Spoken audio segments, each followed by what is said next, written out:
প্ৰিয় বন্ধুসকল, আজি আমি আপোনালোকৰ লগত এটা অত্যন্ত গুৰুত্বপূৰ্ণ বিষয়ত আলোচনা কৰিবলৈ আগবাঢ়িছো। এই বিষয়টোত আমি আগতো ভিডিঅ' প্ৰস্তুত কৰিছো আৰু এই বিষয়টোত আমি আগতো সামাজিক মাধ্যমতো মাত মাতিছো আৰু বিষয়টোত জানুৱাৰী মাহত যোৱা লোকসভা নিৰ্বাচনৰ আগে আগে জানুৱাৰী মাহত আমাৰ অসমৰ মুখ্যমন্ত্ৰী হিমন্ত বিশ্ব শৰ্মা ডাঙৰীয়াই সমাধানৰ এটা প্ৰতিশ্ৰুতি দিয়া আমি দেখিবলৈ পাইছিলো, কিন্তু বৰ্তমানো সেই প্ৰতিশ্ৰুতিৰ কোনো সাৰসুৰ আমি দেখিবলৈ নাই পোৱা। বিষয়টো হৈছে আধাৰ কাৰ্ড আৰু এনআৰচিৰ সমস্যাটো। আপোনালোক সকলোৱে জানেই নিশ্চয় যে এনআৰচি অসুবিধাৰ কাৰণে বহু মানুহে এতিয়াও আধাৰ কাৰ্ড বনাবলৈ সক্ষম হোৱা নাই। আনহাতে আধাৰ কাৰ্ড বস্তুটো বৰ্তমান সময়ত জীৱনত প্ৰতিটো খোজতে এটা প্ৰয়োজনীয় নথিৰ ৰূপত গণ্য কৰা হৈছে। মানে জন্মৰ পৰা মৃত্যুলৈকে আধাৰ কাৰ্ডটো প্ৰতিটো ক্ষেত্ৰতে প্ৰয়োজন। এই বিষয়টো আমি সকলোৱে গম পাইছোই। এতিয়া কথাটো হ'ল যে এনআৰচিৰ কাৰণে যে এই আধাৰ কাৰ্ড প্ৰস্তুত কৰিব পৰা নাই, এই বিষয়টো যেতিয়াৰ পৰা আহি গ'ল তাৰ পিছৰ পৰা আচলতে চৰকাৰৰ এটা নিৰপেক্ষ দৃষ্টিৰ অভাৱ আমি দেখিবলৈ পাইছো। কাৰণ এনআৰচিত প্ৰায় ২৭ লাখ মানুহৰ বায়োমেট্ৰিক সংগ্ৰহ কৰি আধাৰ ডাটাবেছত লক কৰি থৈছিলে। সেই লক কৰি থোৱা বায়োমেট্ৰিকখিনি আনলক কৰি নিদিয়াৰ কাৰণে এনআৰচিত নাম অহাৰ পিছতো এনআৰচিত ডাটা লক কৰিছিলে ২৭ লাখ মানুহৰ, কিন্তু এনআৰচিত নাম ফাইনেল এনআৰচিত কাট খালে ১৯ লাখৰ। বাকী ৮ লাখ মানুহৰ এনআৰচিত নাম আহি গ'ল, কিন্তু এই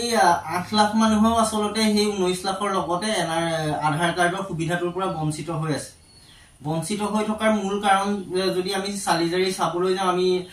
যোৱা ৫ জুলাই তাৰিখে অসম চৰকাৰৰ এজন সচিবে পত্ৰখন আমি ভিডিঅ'টোত দেখাইছো। এই পত্ৰখনৰ যোগেদি এজন সচিবে বৰ্ডাৰ পুলিচৰ এজন উচ্চপদস্থ বিষয়া ডাইৰেক্টৰ জেনেৰেল তেখেতলৈ লিখিছে।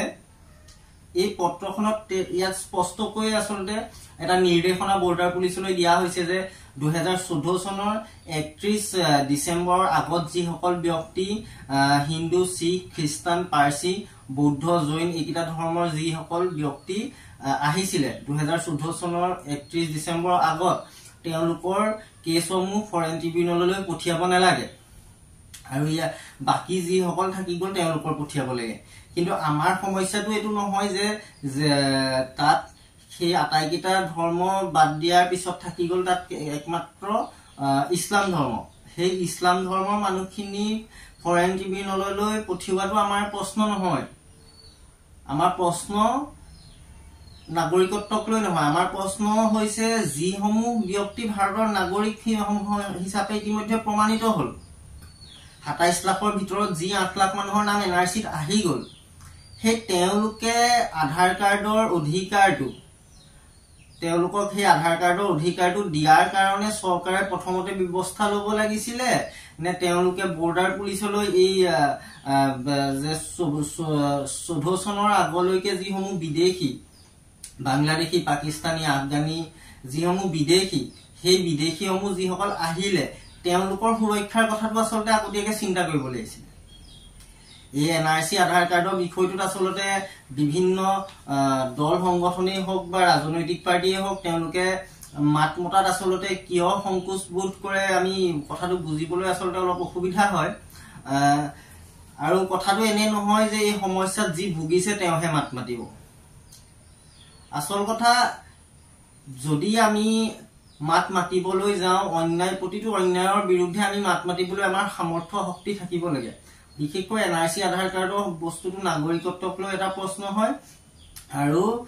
এনআৰচিৰ বিষয়লৈ মাত মাতিলেই কিজানি তাৰ আধাৰ কাৰ্ড নাই সেইকাৰণে মাত মাতিছে এনেকে ভাবে। সেই বস্তুটোৰ কাৰণে আচলতে মানুহে এই বিষয়টো গা এৰা দি চলিছে। কিন্তু আচল কথাটো সেইটো হ'ব নালাগে। কাৰণ মোৰ হোৱা নাই কি, মোৰ ঘৰৰ ওচৰৰ হওক বা সমাজৰ হওক বা দূৰৰে হওক, কিন্তু এজন দেশৰ নাগৰিক, ভাৰতীয় সংবিধানে প্ৰত্যেকজন দেশৰ নাগৰিককে প্ৰত্যেকটা অধিকাৰ দিছে, যিসমূহ অধিকাৰৰ তেওঁলোক যোগ্য। তাৰপিছত সেই ৮ লাখ ভাৰতীয় নাগৰিকৰ অধিকাৰ খৰ্ব কৰি থকাৰ সময়ত এই চৰকাৰখনে এই বিদেশীৰ বিষয়টো বিদেশীখিনিক নাগৰিকত্ব দিয়াৰ বিষয়টোত আচলতে প্ৰাধান্য দিব লাগিছিলে নে এই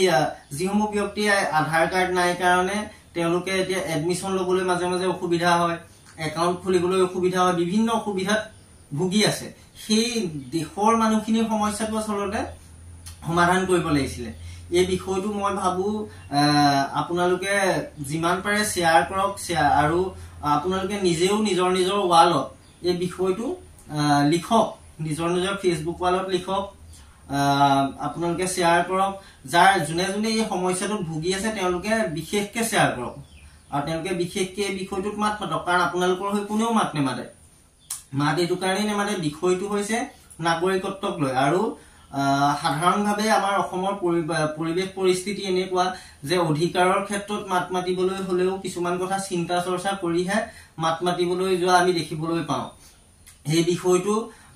নাগৰিকত্বৰ লগত জড়িত আৰু বস্তুটো কিজানি মানুহে বাংলাদেশীৰ সমৰ্থক বুলি ভাবে এই ভয়টোৰ কাৰণে আচলতে মানুহে মাত মাতিবলৈ আগবাঢ়ি নাহে গতিকে আপোনাৰ নিজৰ অধিকাৰৰ কাৰণে আপুনি মাত মাতিব লাগিব আৰু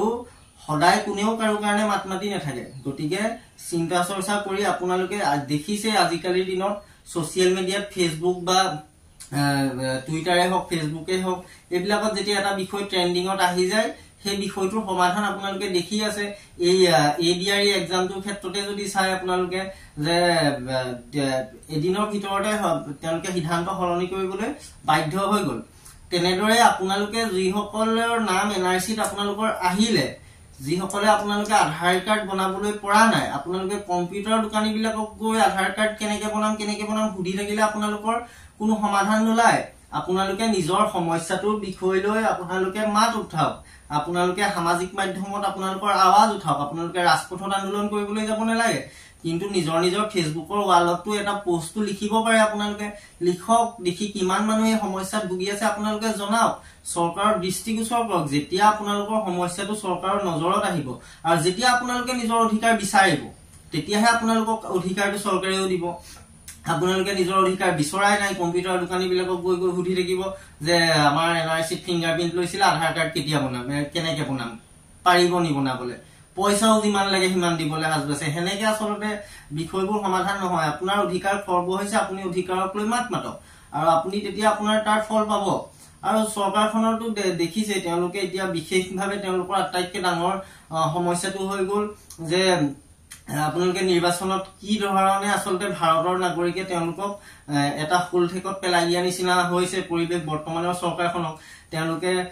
যেনে তেনে কানে কান মাৰিহে কেন্দ্ৰীয় চৰকাৰখন গঠন কৰিছে গতিকে তেওঁলোকে নিজৰ ভোট বেংক বৃদ্ধিৰ কাৰণে যিকোনো পৰ্যায়লৈ গৈ তেওঁলোকক যিসকল মানুহে ভোট দিব বুলি তেওঁলোকৰ বিশ্বাস আছে সেই তেনেকুৱা মানুহবিলাক তেওঁলোকে নাগৰিকত্ব দি হলেও ভৰোৱাৰ আচলতে চেষ্টা কৰি থাকিব সেইখিনি তেওঁলোকৰ প্ৰথম কৰ্তব্য কাৰণ তেওঁলোকৰ গাদী ৰখাটো প্ৰথম দৰকাৰ তেওঁলোকে গাদী নাথাকিলে মানে আচলতে কোনো কামেই নহব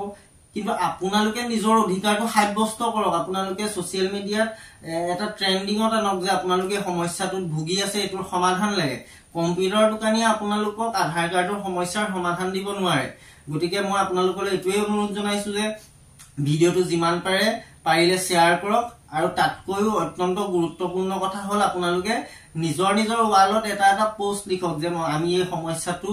ভুগি আছো ইয়াৰ কাৰণে এইখিনি সমস্যা হৈছে আৰু চৰকাৰে আমাক এই সমস্যাটোৰ পৰা সোনকালে মুক্তি দিব লাগে কাৰণ আমি দেশৰ নাগৰিক আমাৰ যি অধিকাৰ খৰ্ব কৰি থকা হৈছে এই অধিকাৰ আমাক প্ৰাপ্য অধিকাৰ আমাক দিব লাগে গতিকে আজিলৈ ভিডিওটো ইমানেই আমি আশা কৰিছো যে আপোনালোকে নিজৰ অধিকাৰৰ কাৰণে মাত মাতিবলৈ অলপ সাহস গোটাই পেলাই যেন মাত মাতে বাকি ধন্যবাদ আজিলৈ আহিছো জয় অসম